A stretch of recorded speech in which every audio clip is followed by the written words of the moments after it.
आज मस्जिद अक्सा में इसराइली फौजी सजदे में गिर गए। देखिए चीख चीख कर क्या कह रहे हैं। अस्सलाम वालेकुम नाजरीन। मस्जिद अक्सा में पेश आने वाले वाक़े ने सबके होश उड़ा के रख दिए। वो कुछ हो गया कि इंसानी अक्ल हैरान रह गई। जहां इंसान की सोच खत्म होती है वहीं अल्लाह पाक अपनी तदबीरें जाहिर करता है, अपने करिश्मे दिखाता है और इंसान की अक्ल को मात देने के लिए अल्लाह की एक निशानी ही काफी है। मस्जिद अक्सा में अल्लाह अकबर की सदाएं गूंजने लगी। बहुत से इस्राएली सजदा रेज़ हो गए। इस खबर ने सोशल मीडिया पर तहलका मचा कर रख दिया। ऐसा भी क्या हुआ कि यहूदियों ने कलमा तैयबा का विर्द शुरू कर दिया। दोस्तों, जैसे ही फलस्तीन ने इसराइल पर हमला करके अपनी ताकत का मुजाहरा दिखाया, मस्जिद अक्सा में इसराइलियों ने सख्ती कर दी। लेकिन फिर खुदा ने ऐसा करिश्मा दिखाया कि वही यहूदी जो फलस्तीनी जवानों के कलमा पढ़ने पर गोली से उन्हें मार दिया करते, वही कलमे का विर्द करने लगे। दोस्तों, ऐसा भी हुआ क्या मस्जिद अक्सा में? ये जानने के लिए वीडियो को आखिर तक जरूर देखिए।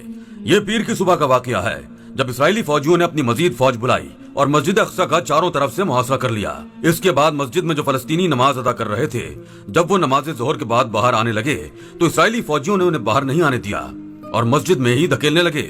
मस्जिद के सहन में उन्हें धक्का देकर गिरा दिया। फलस्तीनी नौजवान एक तरफ होकर बैठ गए। उनसे लड़ना झगड़ना नहीं चाहते थे। शायद इसराइलियों को इस हमले का गुस्सा था जो वो इन निहत्थे फलस्तीनियों पर निकालने का सोच रहे थे, लेकिन उन्हें ऐसा मौका फलस्तीनी नौजवानों ने नहीं दिया। इसके बाद इसराइलियों ने हवाई फायरिंग शुरू कर दी। मस्जिद अक्सा में इस कदर खौफनाक फायरिंग की गई कि फायरिंग की आवाज के अलावा कुछ भी सुनाई नहीं दे रहा था।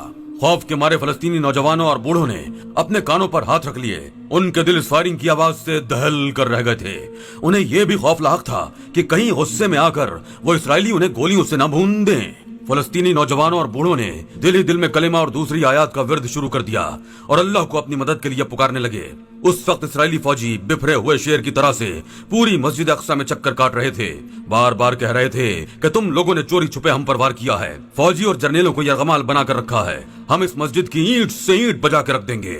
यह सुनना था कि वहां पर बैठे फलस्तीनी नौजवानों के गुस्से से खून खौलने लगा।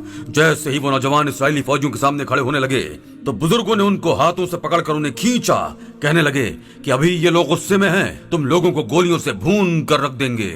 वो नौजवान कहने लगे कि ये कोई नई बात तो नहीं होगी, लेकिन बात हमारी जात की नहीं जो चुप हो जाएं। बात मस्जिद अक्सा की है, बैतुल मुकद्दस की है। अब अगर जान भी चली जाए तो हमें परवाह नहीं। ये कहकर वो लोग इसराइली फौजियों के सामने जाकर सीना तान कर खड़े हो गए। कहने लगे कि अगर तुमने बैतुल मुकद्दस को कुछ भी नुकसान पहुंचाने की कोशिश की तो हम भी पीछे नहीं हटेंगे। तुम लोगों को मार डालेंगे या फिर मर जाएंगे। ये कहना था कि इसराइली फौजियों ने अपनी बंदूकें फलस्तीनी नौजवानों के सीनों पर तान दी। जैसे ही वो लोग गोली चलाने लगे कि एक इसराइली फौजी ने कहा कि अभी रुको, इन लोगों को इतनी आसान मौत हम हरगिज नहीं देंगे। इन्हें तो हम इबरत का निशान बना देंगे।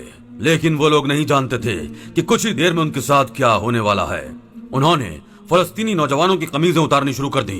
वहां मौजूद बुजुर्ग कहने लगे कि ये जुल्म न करो, ये ना हो कि खुदा का कहर तुम्हें कहीं का न छोड़े। लेकिन वो लोग तमस्कुराना मुस्कुराने लगे, ठट्टे लगाकर हंसने लगे।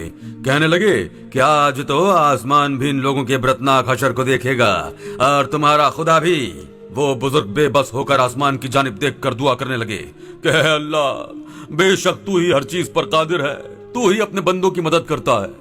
फलस्तीनी निहत्थे नौजवानों की मदद फरमा, क्योंकि यहाँ वो तेरी मस्जिद में तेरी ही इबादत के लिए आए थे और तेरे ही बैतुल मुकद्दस की खातिर अपनी जानों का नजराना देने के लिए खड़े हैं। इसराइलियों ने अपनी जेबों से तेज धार वाले चाकू निकाले और फलस्तीनी नौजवानों की कमर और पेट पर ज़रबें लगाने लगे।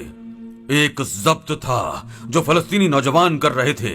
आंखों से आंसू बह रहे थे, लेकिन लब पर उफ तक ना थी। सिर्फ जबान पर कलिमे का विर्द था, अशहदु अल्ला इलाहा इल्लल्लाह व अशहदु अन्ना मुहम्मदुर रसूलुल्लाह। बस यही फलस्तीनी मुसलमानों की जुबान पर था।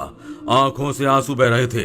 जैसे ही तेज धार वाली छुरी ने इनके वजूद को चीरना शुरू किया तो खून रिसने लगा।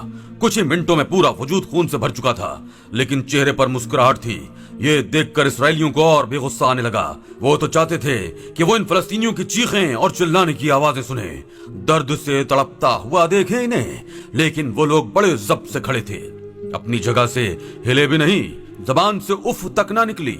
इसराइली समझ नहीं पा रहे थे कि ये कैसा जज्बा है, अपने रब से ये कैसी मोहब्बत है कि जो इन्हें उफ तक करने नहीं दे रही। انہوں نے نمک منگوایا اور ان کے زخموں پر نمک پاشی شروع کر دی۔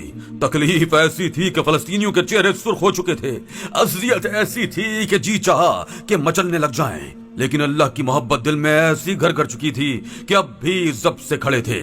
وہاں پر موجود فلسطینی بزرگ پھوٹ پھوٹ کر رونے لگے، کہنے لگے اللہ تو اسرائیلیوں سے ان کے ظلم کا حساب لے۔ اسرائیلی حیران تھے، یہ لوگ چیخ اور چلا کیوں نہیں رہے، یہ لوگ تڑپ کیوں نہیں رہے؟ وہ چاہتے تھے کہ یہ لوگ تڑپیں اور ان کو تڑپتا ہوا دیکھ کر وہ چین کی بانسری بجائیں، تمسخر اڑاتے ہوئے کہیں گے تم تو